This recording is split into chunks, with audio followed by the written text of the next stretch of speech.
Bismillahirrahmanirrahim. Assalamualaikum warahmatullahi wabarakatuh. Innal hamdalillah nahmaduhu wa nasta'inuhu wa nastahdihi wa na'udzu billahi min shururi anfusina wa min sayyiati a'malina. May yahdihillahu fala mudilla lahu wa may yudlil fala hadiya lahu. Asyhadu an la ilaha illallah wahdahu la syarika lahu wa asyhadu anna Muhammadan abduhu wa rasuluhu la nabiyya ba'dah.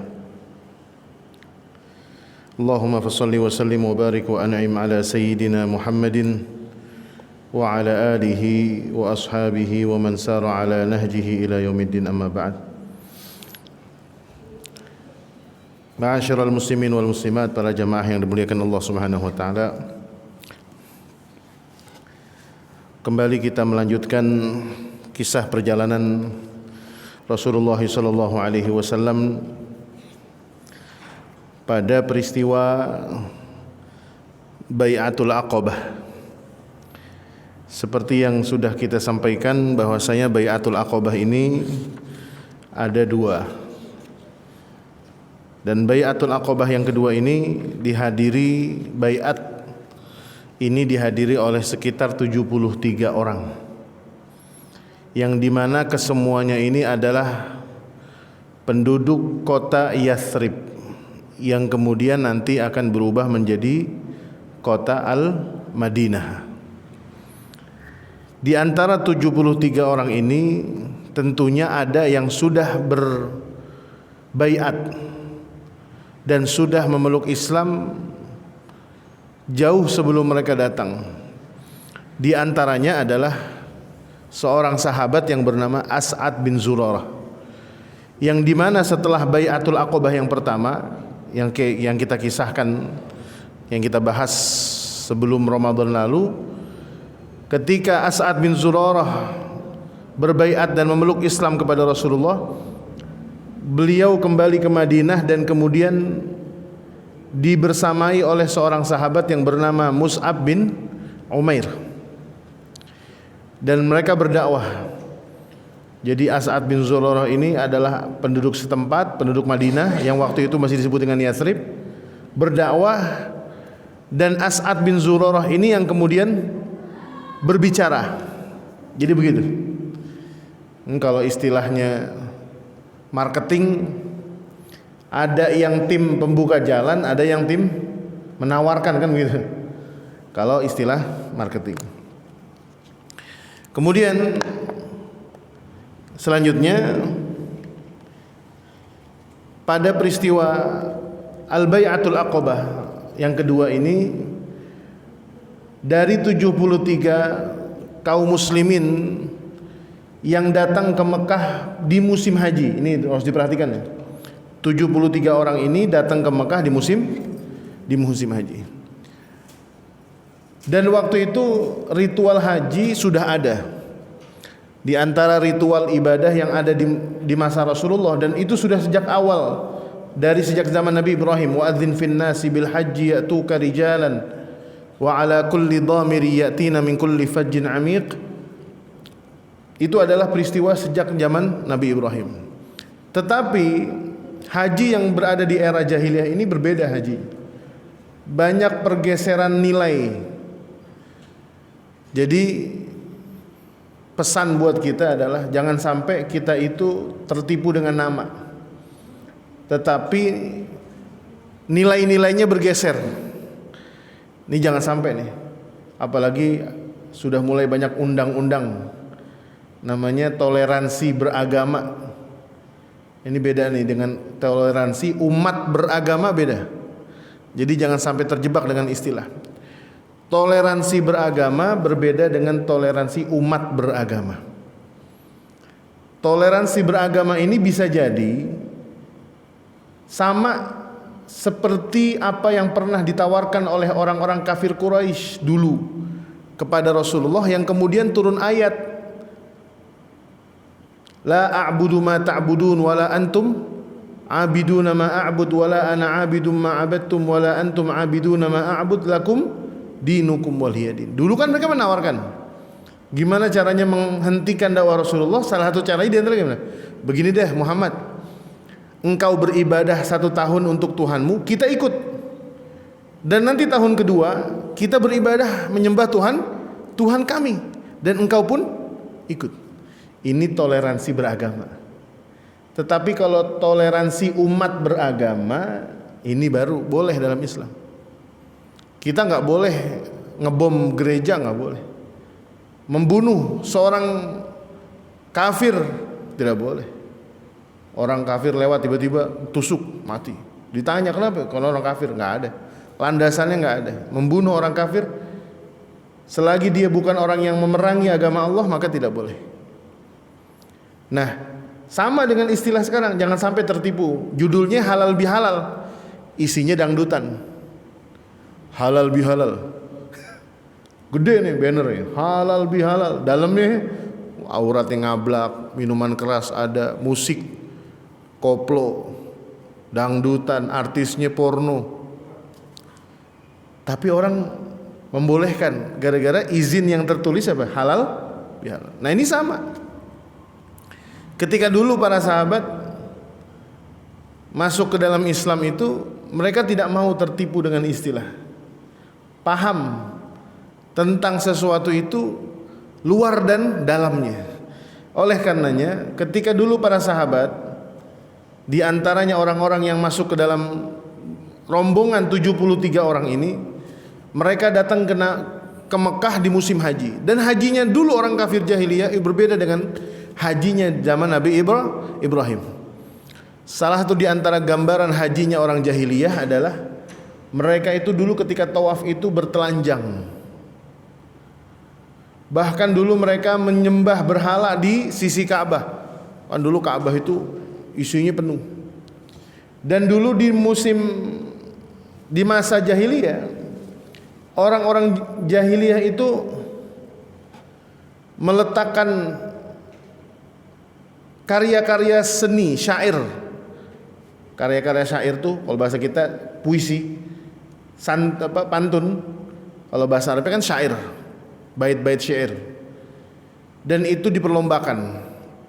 Makanya dulu dikenal ada istilah namanya al-mu'allaqatus sab'.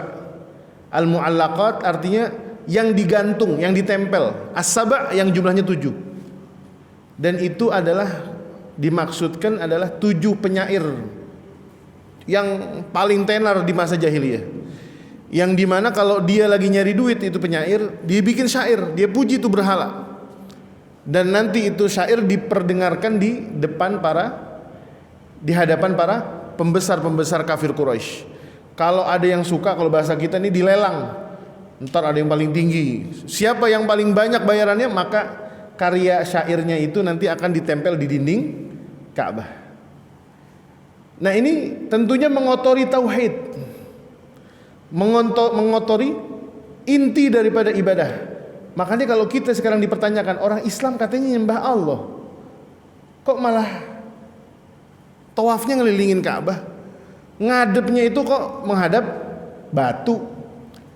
Kita mau nyembah Ka'bah atau kita mau sholat ke arah Ka'bah, mau sujud ke hadapan Ka'bah, itu bukan inti daripada ibadah kita. Inti ibadah kita itu adalah falyabudu rabba hadzal bait. Sembahlah Rabb, Tuhannya daripada Baitullah Ka'bah al-Musyarrafah itu. Jadi kalaupun la qadarullah, naudzubillah min dzalik, kalaupun Ka'bah itu tidak ada, tidak akan pernah berhenti kita sebagai umat untuk menyembah Allah Subhanahu wa taala. Ini hanya penyatuan arah saja. Tidak ada maksud. Coba Pak, kalau kita nyembah Ka'bah nih, kalau kita di Ka'bah, kira-kira nih, apa kita kemudian mengatakan Ka'bah itu adalah Tuhan kita? Enggak. Bahkan dulu Sayyidina Umar ibn Khattab ketika mencium Hajar Aswad, tahu Hajar Aswad Pak? Yang berada di rukun tuh, di pojokan sebelum multazam. Saya doakan mudah-mudahan bapak-bapak bisa pergi haji dan ibu-ibu. Itu Hajar Aswad Pak. Dulu Sayyidina Umar ketika mencium Hajar Aswad sampai membuat pernyataan seperti ini. Wallahi inni la'alamu annaki hajar. Demi Allah, aku ini tahu sebenarnya engkau ini hanya sebuah batu.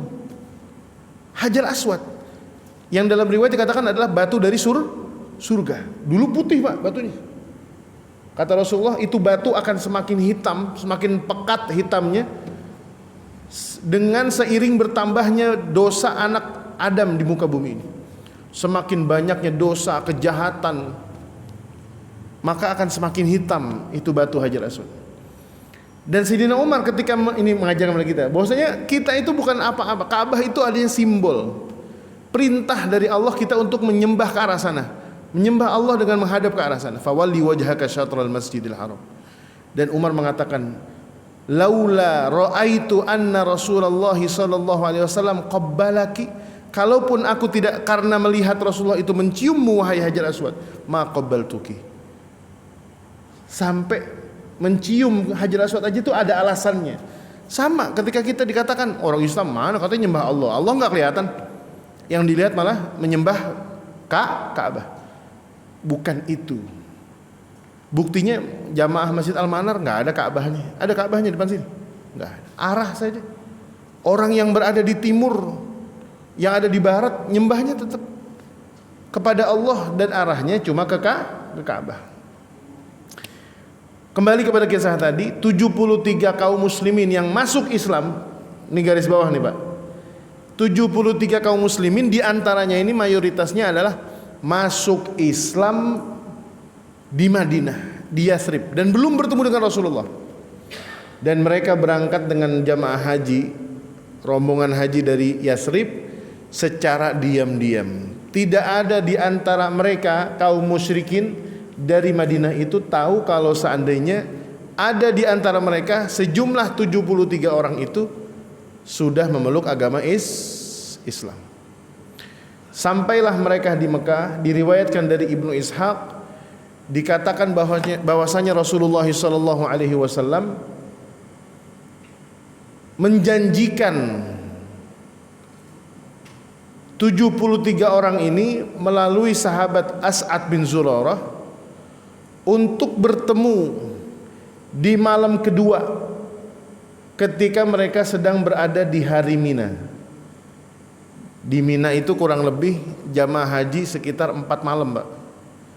Itu kalau yang mengambil nafar awal. Nafar awal itu berarti gimana hitungannya? Malam takbiran, besoknya Idul Adha, itu malam tanggal 10 orang-orang sudah masuk ke Mina. Itu dari zaman dulu begitu. Pokoknya hitungannya malam 10 Zulhijjah, dulu meskipun belum ada Idul Adha, malam 10 Zulhijjah itu orang sudah masuk ke Mina. Nanti tanggal 10 masuk tanggal 11 namanya hari Tasyrik. Tanggal 12 itu adalah hari kedua. Nah, mereka bertemu di malam ke-12. Kalau ada orang yang meninggalkan Mina di hari ke-12 itu boleh besok paginya. Tetapi kalau ingin menyempurnakan mabit selama 3 hari, maka tidak apa-apa. Dan ini disebut dengan penyempurnaan hari tasyrik. Dan ini 73 orang ini bertemu dengan Rasulullah SAW, dikatakan bertemu dengan jalan yang sangat pelan sekali. Bahasa riwayatnya ini tasallalna tasallulal qit. Kita itu berjalan kayak berjalan kucing. Kucing kalau udah ngelihat ikan kembung tuh ngeletak di meja, nggak ada orang, kan dia jalan pelan-pelan tuh. Betul nggak? Nggak ada yang kedengeran kan? Tahu-tahu kita bangun tidur, ikan kita udah hilang aja. Dan mereka bertemu dengan Rasulullah di pekatnya malam hari, gelap di pekatnya malam. Dan saat itu tidak ada sedikit pun berita yang mengetahui bahwasanya 73 orang ini bertemu dengan Rasulullah. Untuk apa mereka bertemu? Untuk berbaiat, sebagaimana dulu sebagian di antara mereka ada yang sudah berbaiat dengan Rasulullah di Bai'atul Aqabah yang pertama. Dan Bai'atul Aqabah saya kembali terangkan kenapa disebut dengan Bai'atul Aqabah, karena baiat ini persis terjadi di dekat Jumratul Aqabah. Jadi kalau Bapak berangkat dari Mina, itu ada namanya Jumrah Al-Ula. kemudian al-wusta, baru kemudian al-kubra atau yang disebut dengan al-aqabah. Al-aqabah itu yang paling dekat dengan arah Masjidil Haram. Sampai sekarang masih ada, tempat peristiwa itu masih ada dan diabadikan. Sekali lagi saya doakan mudah-mudahan Bapak Ibu bisa pergi haji. Nanti kalau pergi haji, supaya omongan saya dipercaya, Bapak ngelempar jumrohnya jangan di lantai 1, jangan di lantai 2, tetapi ngelempar jumrohnya di lantai dasar. Setelah ngelempar jumroh selesai, jangan muter kiri, karena sekarang kan bentuknya gede Pak, kayak kapal feri gitu, gede, oval bentuknya. Jadi itu pelajaran pemerintah Arab Saudi dulu, peristiwa terakhir tahun 2000 berapa ya? 2001 2002 yang orang pada jatuh, masih bangunan lama. Akhirnya sekarang dikembangkan luar biasa besarnya. Dan ini terobosan, meskipun dulu pertimbangan fikihnya panjang. Tetapi kalau Bapak selesai melempar jumroh Aqabah, kemudian muternya ambil arah kanan, itu nanti akan ketemu ada satu kayak bentuknya kayak musola. Kayak musola persegi, dan itu dicat kurang lebih warnanya mungkin krem kekuning-kuningan lah. Dan itu tidak ditulis apa-apa. Tetapi dosen saya mengatakan sendiri, guru saya mengatakan itu adalah tempat di mana terjadinya peristiwa Bai'atul Aqabah. Dan disitulah mereka bertemu di kegelapan malam. Tidak ada lampu, tidak ada lilin, tidak ada api, tidak ada cahaya. Dan mereka membicarakan tentang baiat ini. Salah satu di antara ungkapan yang disampaikan oleh seorang pemimpin dari golongan Aus yang bernama Al-Abbas bin Fudail kalau nggak salah. Beliau mengatakan begini, wahai ma'asyara Yasrib, wahai penduduk Yasrib, kalau seandainya dari sekarang kalian tidak siap untuk berbaiat dengan Muhammad, karena misinya apa? Misinya itu adalah mereka beriman kepada Nabi Muhammad, masuk ke dalam Islam, dan kemudian membawa Rasulullah ke Madinah. Untuk apa? Karena Rasulullah sudah tidak menemukan lagi ruangan untuk berdakwah selama di Mekah. Makanya beliau meminta kepada penduduk Yasrib saat itu, yang datang 73 orang itu, meminta jaminan untuk bisa dibawa ke Madinah, yang kemudian nanti kita kenal dengan istilahnya peristiwa hijrah. Dan Al-Abbas yang bukan paman Rasul itu mengatakan, kalau kalian merasa tidak sanggup untuk menjaga Muhammad, atau kalian nanti justru malah akan menyerahkannya kepada musuhnya, lebih baik tinggalkan perkara ini, urusan ini sebelum urusan ini akan menjadi, kalau bahasa kita, corat marit, berantakan. Mendingan diserahkan daripada sekarang. Tetapi ketika peristiwa ini sudah berjalan dengan baik, 73 orang berbaiat, dan semua baiat itu seperti yang sudah kita bahas di pertemuan yang lalu, bagaimana mereka berbaiat untuk tidak berzina, beramar ma'ruf nahi munkar, tidak berbuat kemusyrikan, tidak mencuri, tidak meminum minuman keras, kan gitu, ya kan? Di antara bentuk baiatnya. Kemudian tidak mundur dari perjuangan dakwah. La ta'khudkum fillahi laumata laim. Kemudian mendahulukan Rasulullah serta agama daripada anak dan istrinya. Karena ini penting, Pak, komitmen ini. Kenapa?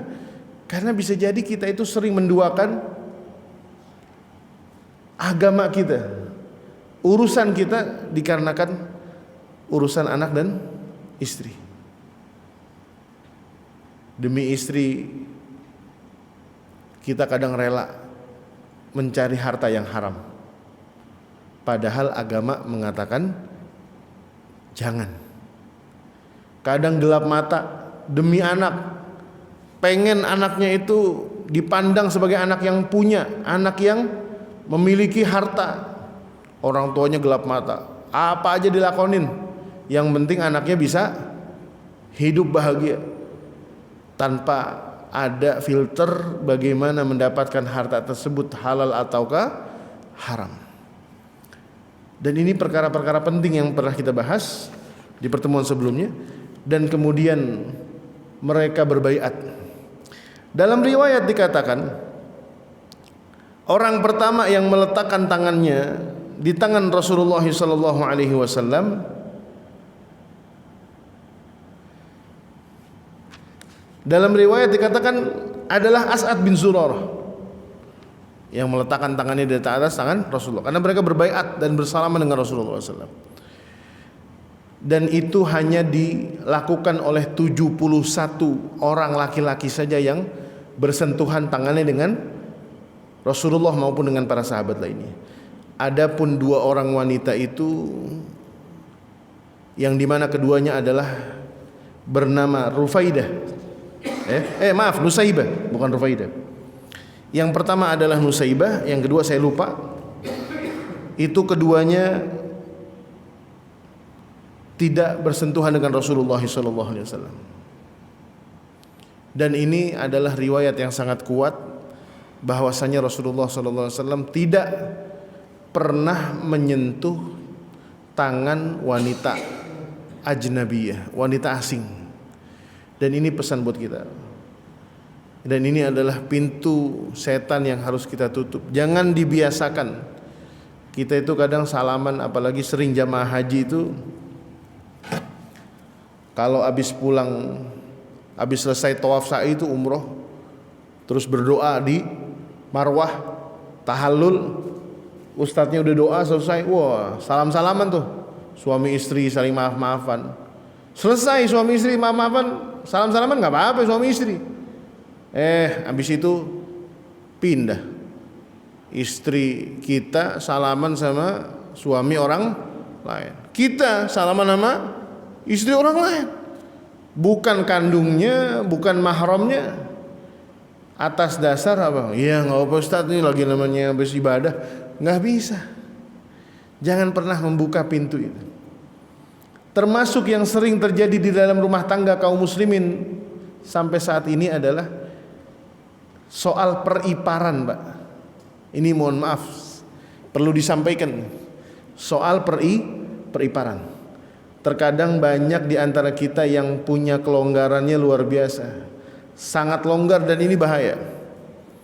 Kalau ada saudara kandung kita laki-laki punya saudara kandung datang ke rumah kita, saya tanya, istri kita itu mahramnya adik kita atau abang kita nggak? Kira-kira istri kita itu mahram nggak dengan saudara kandung kita laki-laki? Bukan mahram, Pak. Artinya apa? Tidak boleh memperlihatkan auratnya, tidak boleh bersalaman, tidak boleh bersentuhan, tidak boleh berduaan, tidak boleh melakukan perjalanan berduaan.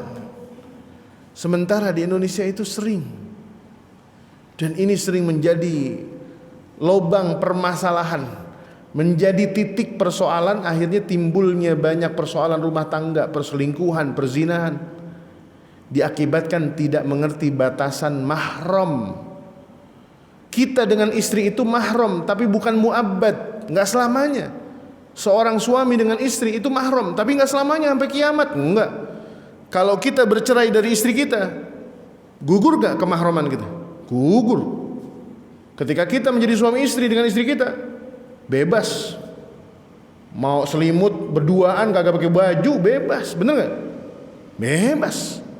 Istri kita sah, suami kita sah, auratnya boleh kita lihat. Tetapi kalau sudah bercerai, sudah terlepas dari ikatan pernikahan, maka lepas pula hukum yang disebut dengan mahram tadi. Yang tadinya mahram, maka dia bukan mahram lagi, ghairu mahram. Tidak boleh melihat auratnya sejengkal jari pun atau seujung jari pun, nggak bisa. Dan sementara di rumah kita sering adiknya suami, ipar yang datang, betul nggak? Istri kita ngablak, jilbabnya terbuka, salaman tetap salaman, pelukan. Bahkan saya pernah mendengar sering ada ungkapan dari jamaah yang mengatakan, ya Ustaz, ini mah udah kayak adik sendiri. Adik suaminya laki-laki dewasa,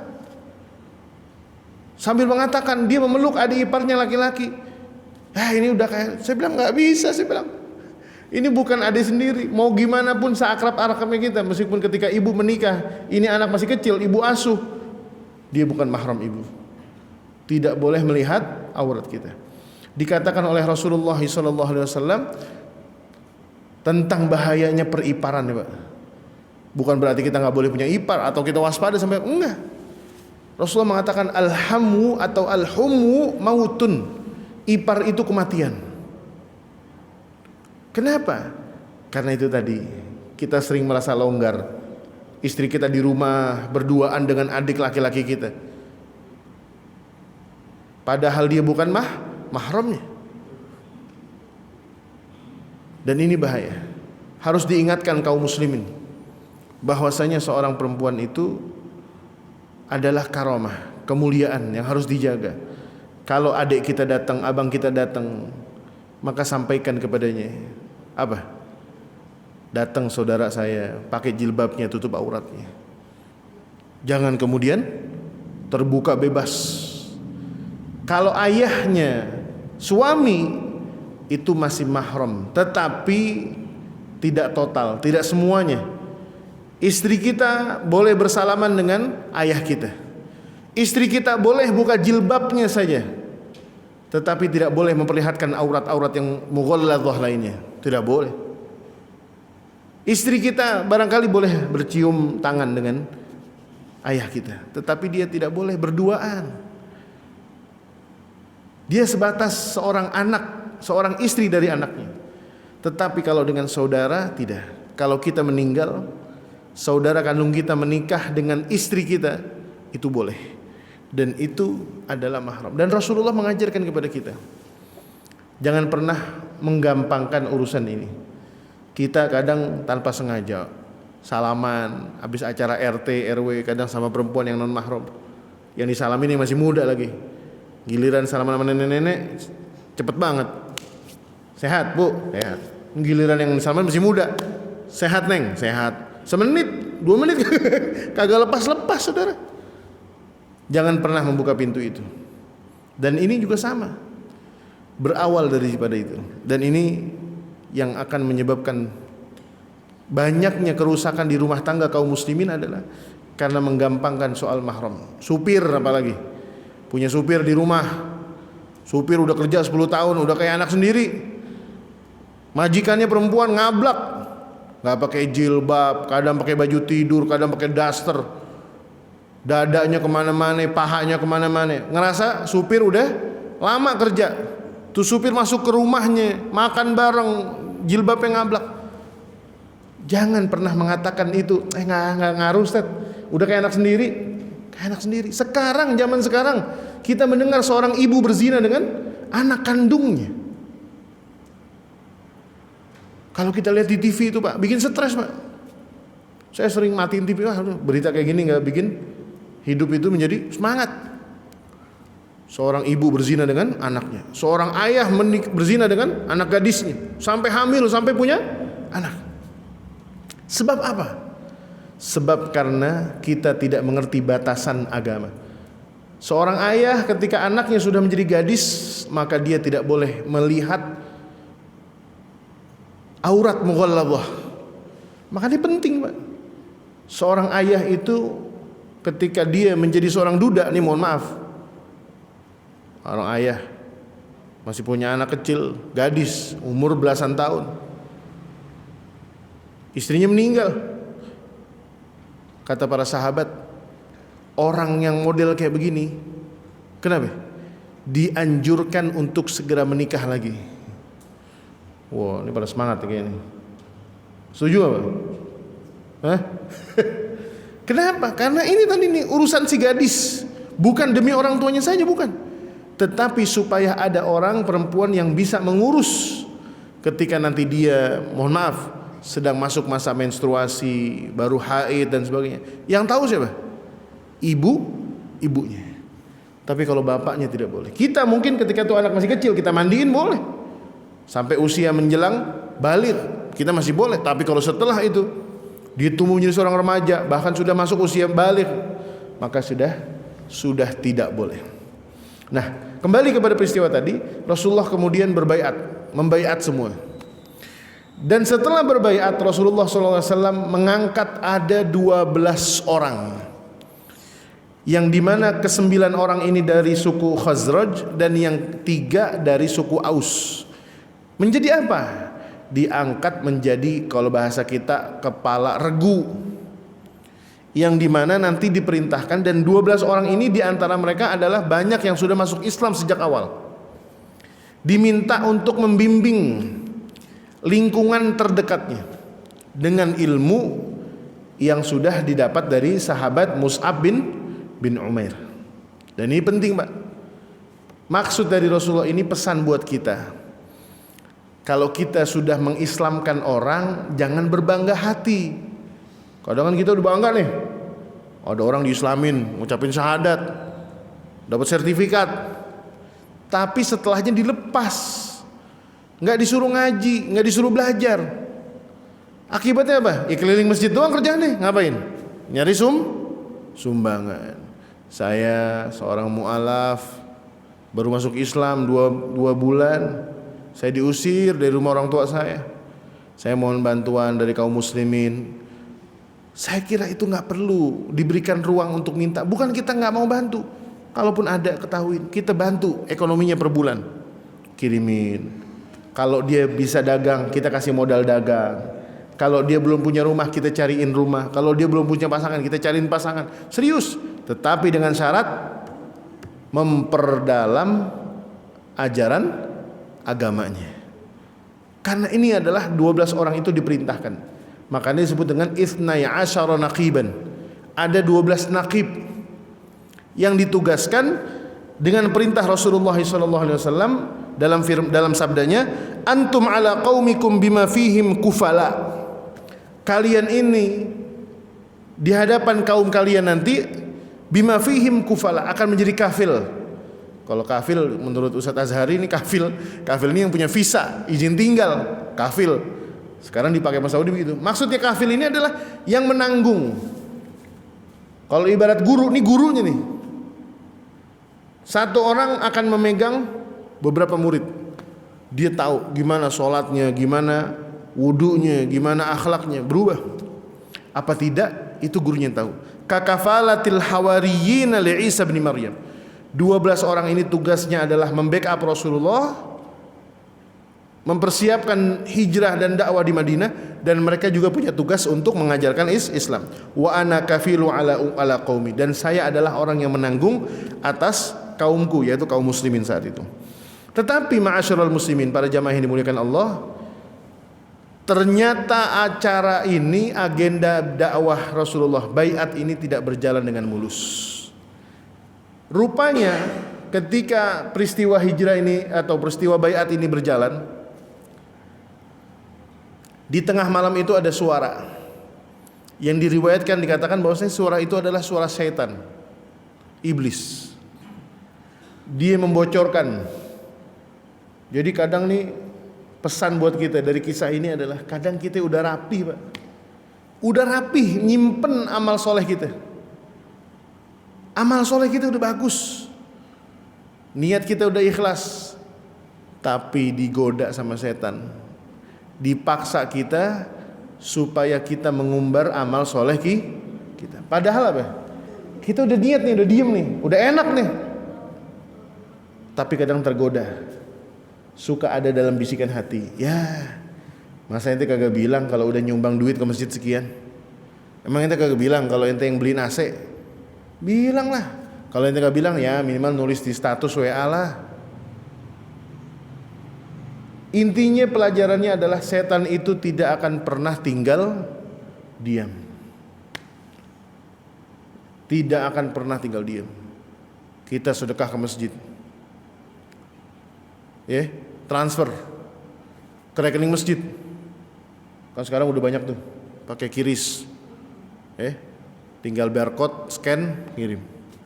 Pas di berita pengirimannya tulis gini, tolong ya jangan bilang dari siapa-siapa, bilang dari hamba Allah. Padahal di atasnya tulis rekening pengirimnya Abdul Atik. Susah.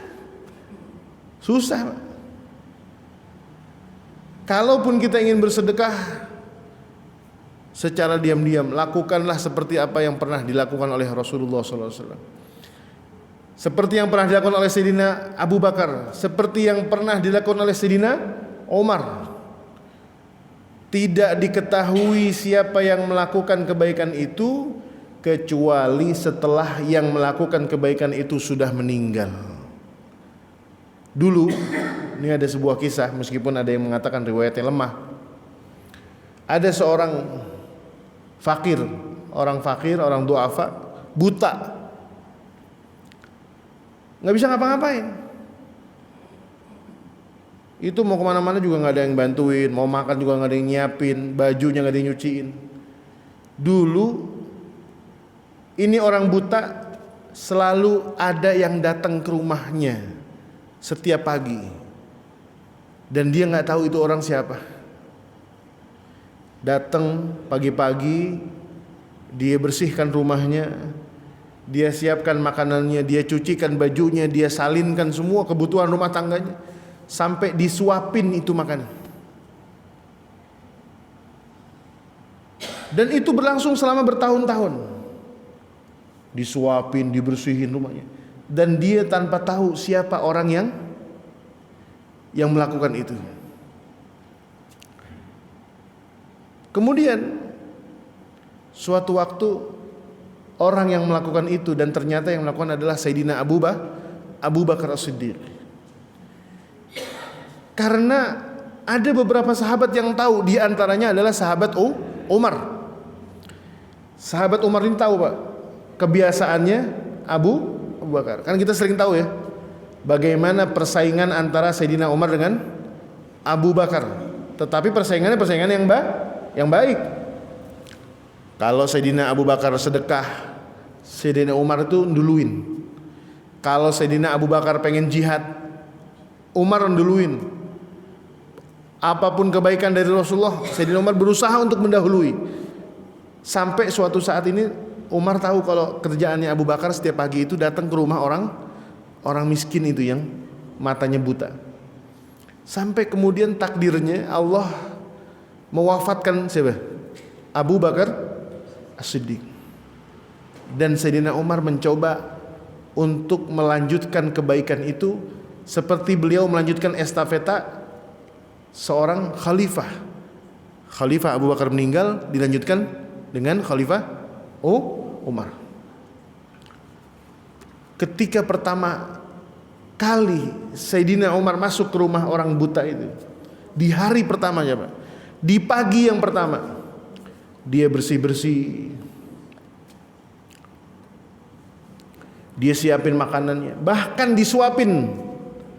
Ketika Sayyidina Umar nyuapin makanan ke orang buta ini, suapan pertamanya ditolak.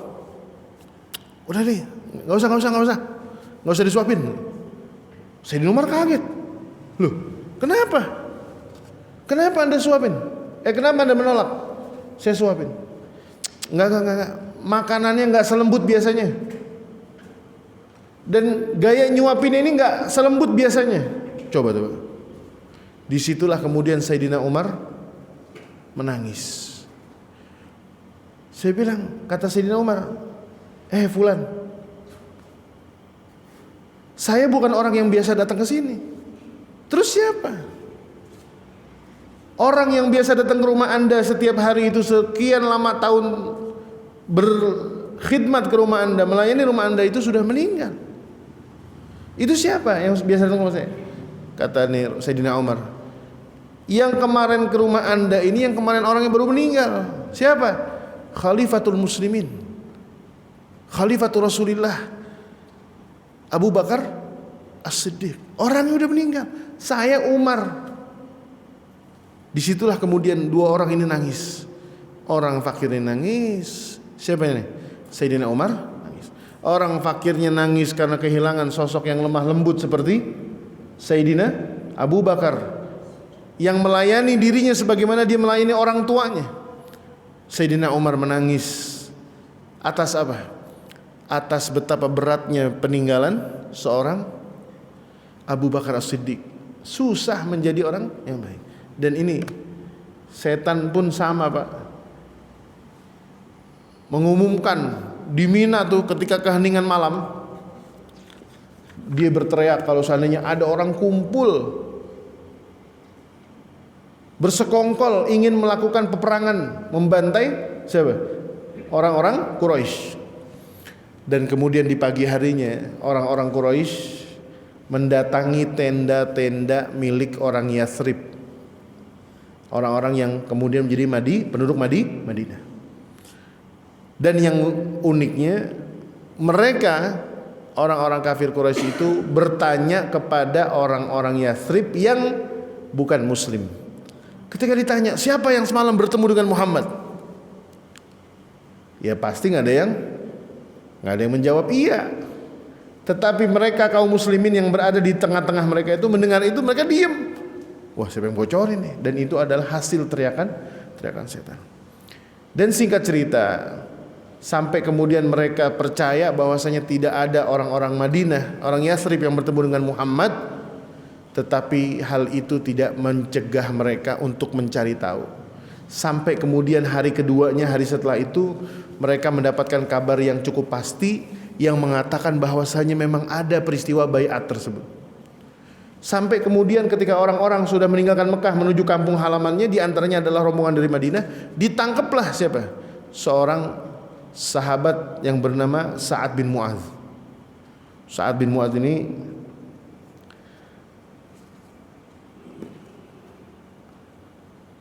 tokoh di Madinah. Dan bahkan yang bikin orang-orang Quraisy menyesal ini adalah ketika saat ini ditangkap, diikat dan kemudian ditarik, diseret pakai kuda. Ini saat orang gede, ditarik pakai kuda, masuk lagi ke kota Mekah, dilecehkan, dipukul, dihina. Saat itu anak-anak muda yang nangkep saat ini nggak tahu kalau yang ditangkap ini adalah tokoh masyarakat Yathrib dari bangsa Aus. Kemudian apa? Ada salah seorang dari penduduk Mekah mengatakan, "Waihakum, celakalah kalian. Celakalah kalian." Kenapa? Setelah ini orang Quraisy nggak bakalan bisa masuk Yathrib. Kenapa? Yang kalian tangkap ini adalah tokoh pembesarnya Yathrib. Sampai kemudian mengatakan, siapa di antara kalian penduduk Mekah yang pernah memiliki hubungan perdagangan bahasa kita dengan Sa'ad bin Mu'adz? Sampai kemudian ditunjuklah atau disebutlah nama beberapa tokoh Quraisy yang memiliki hubungan bisnis dengan orang ini. Sampai kemudian didatangkan para tokoh ini dan kemudian ditanyakan bahwasanya mereka adalah orang yang memiliki jasa terhadap rombongan perdagangan orang-orang Mekah. Akhirnya apa? Akhirnya mereka dibebaskan, Sa'ad dibebaskan, dan bahkan mereka orang-orang Quraisy semuanya meminta maaf kepada Sa'ad. Tetapi terlambat sudah. Sa'ad kembali ke Madinah dengan perasaan luka, dengan badan yang habis disiksa, dan kemudian disitulah Sa'ad menancapkan azam, menancapkan tekadnya, mengatakan bahwasanya Muhammad akan diambil dan akan dibawa pergi menuju ke Madinah. Dan itulah awal mulanya bagaimana peristiwa Al-Bai'atul Aqabah ini menjadi kisah pendahuluan peristiwa hijrah yang akan terjadi pada tahun berikutnya. Insyaallah minggu yang akan datang kita akan bahas tentang detik-detik peristiwa-peristiwa yang terjadi sebelum terjadinya peristiwa hijrahnya Rasulullah SAW ke Madinah. Dan ini adalah peralihan dari perjalanan dakwah Rasulullah dari Mekah menuju ke Madinah Al-Munawwarah. Dan insyaallah kita akan bahas di minggu yang akan datang. Mudah-mudahan Allah Subhanahu wa taala sehatkan kita semua, dan mudah-mudahan Allah Subhanahu wa taala jadikan keturunan kita keturunan yang soleh dan solehah. Semoga Allah Subhanahu wa taala berikan ridha dan keberkahan bagi kita semua. Wallahul hadi ila sawa'is sabil, wallahu a'lam bishawab. Assalamualaikum warahmatullahi taala wabarakatuh.